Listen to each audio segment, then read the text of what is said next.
Welcome to an Introduction to JavaScript. This is an intensive video course which teaches you how to write programs in the world's most used programming language. Now, this course has been created by a web developer with almost 20 years experience. It assumes you have no immediate knowledge of programming, JavaScript, or web technologies such as HTML and CSS.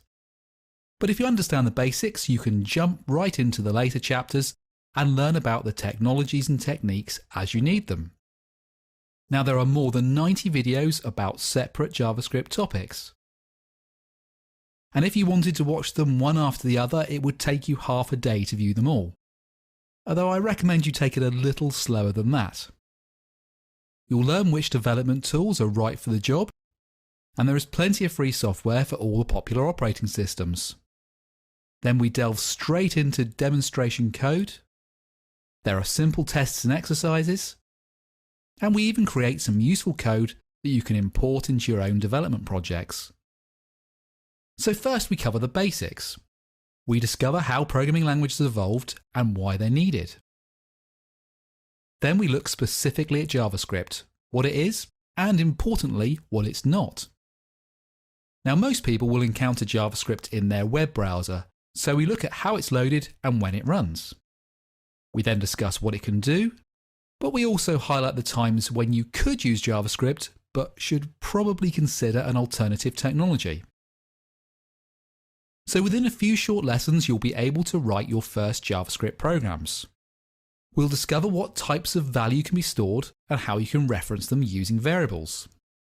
We'll then discuss simple ways to output text, graphics, and messages to a web page. We'll look at the various instructions you can issue in JavaScript to do something interesting. And that includes if, else, and switch statements, as well as for and while loops. We'll then discover how you can apply your knowledge to arrays, which are lots of items stored in memory at the same time, and how you can split programs into logical and reusable sections. We'll then look at the tools you can use to help you find and fix errors within your programs. So before you know it, you'll be delving into more advanced programming techniques such as string and number manipulation, object-oriented programming. Now, many developers don't realize that it's possible to do object-oriented programming in JavaScript, but it's a very capable language. We also look at the mysteries of regular expressions and why you may want to write anonymous self-executing functions.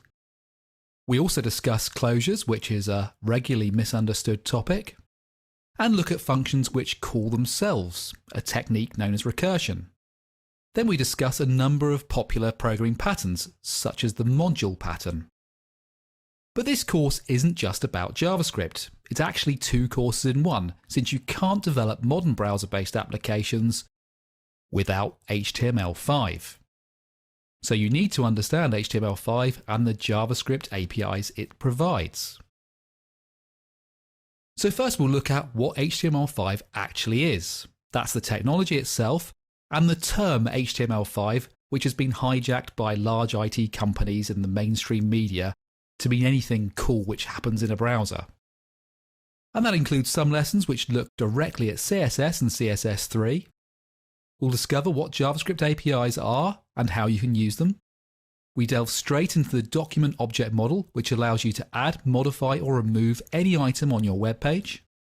We look at event handling, and we discuss which types of events you can define, handler functions, and topics such as propagation.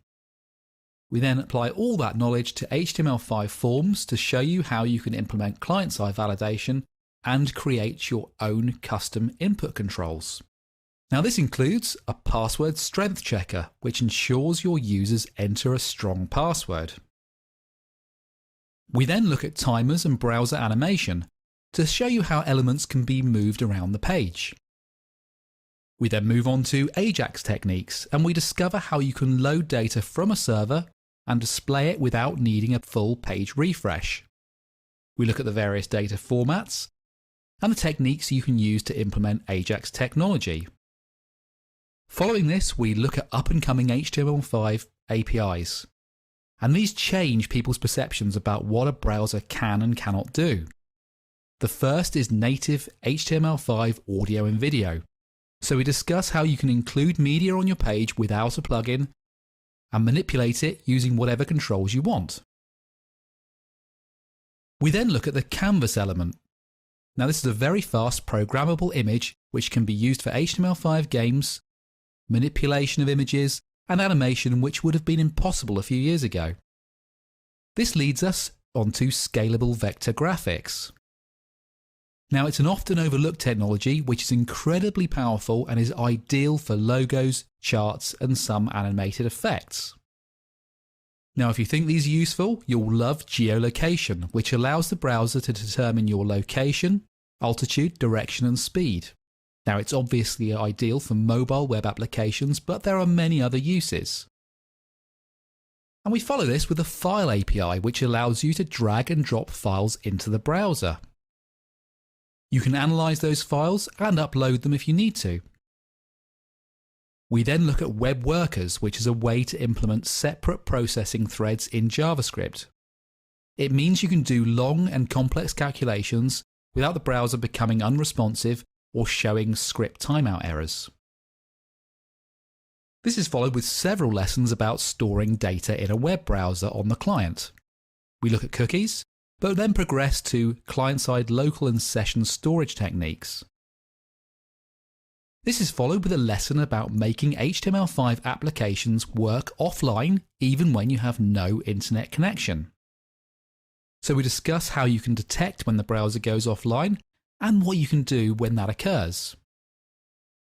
We then wrap up with a lesson about manipulating the browser history, so you can ensure the browser's back and forward buttons work even when your application is running from a single web page.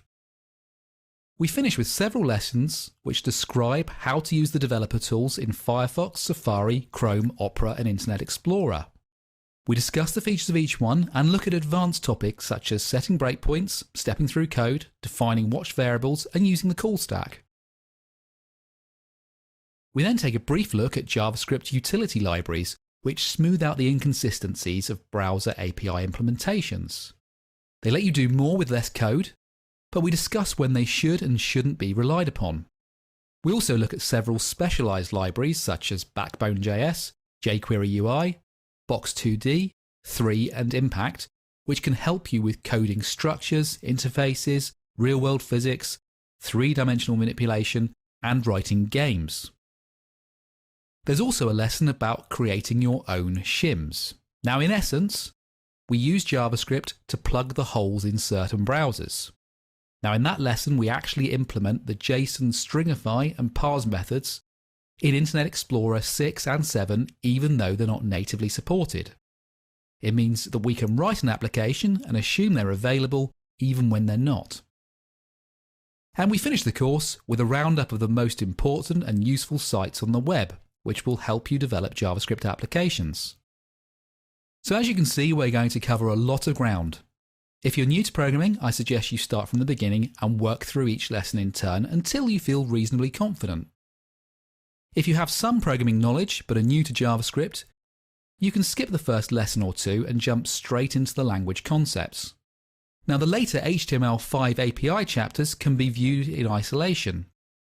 So for example, if you're interested in adding video to your web pages, you could skip to that lesson and it won't matter that you haven't covered topics such as forms, timers, Ajax, and geolocation.